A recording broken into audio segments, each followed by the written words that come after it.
Et je te ferai jurer par l'Éternel, le Dieu du ciel et le Dieu de la terre, de ne pas prendre pour mon fils une femme parmi les filles des Cananéens, au milieu desquels j'habite, mais d'aller dans mon pays et dans ma patrie prendre une femme pour mon fils Israël.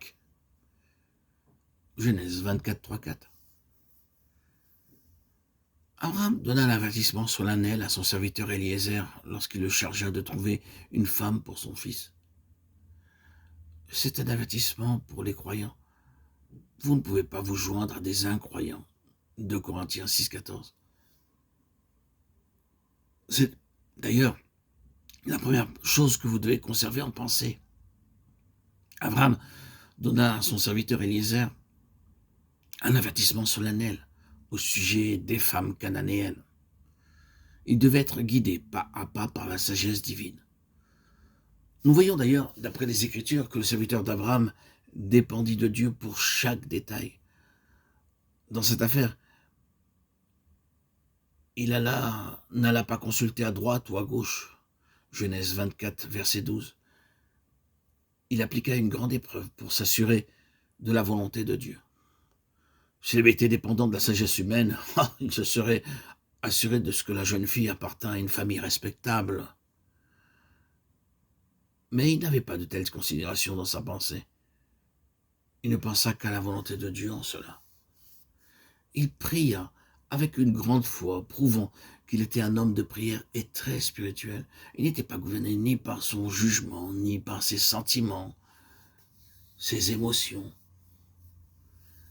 Ils appelèrent donc Rebecca et lui dirent « Veux-tu aller avec cet homme ?» Elle répondit « J'irai. » Genèse 24, 58. Regardez Eliezer, il demanda un grand signe éternel.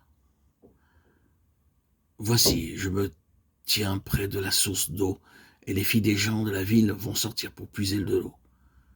Que la jeune fille à laquelle je dirai « Penche ta cruche, je te prie, pour que je boive » et qui répondra « Bois, et je donnerai aussi à boire à tes chameaux » soit celle que tu as destinée à ton serviteur Israël. Genèse 24, 13, 14. Le serviteur possédait 10 chameaux.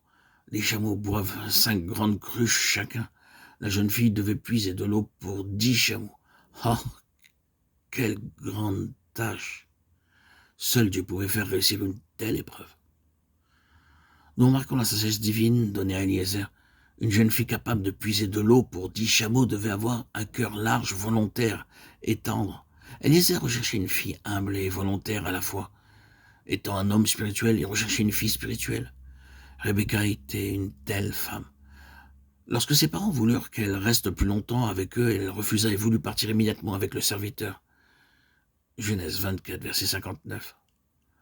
Lorsqu'elle apprit d'Eliezer comment le Seigneur l'avait conduit pas à pas, elle sut quel était le choix de Dieu pour Israël. Aussi partit-elle avec Eliezer sans aucune question.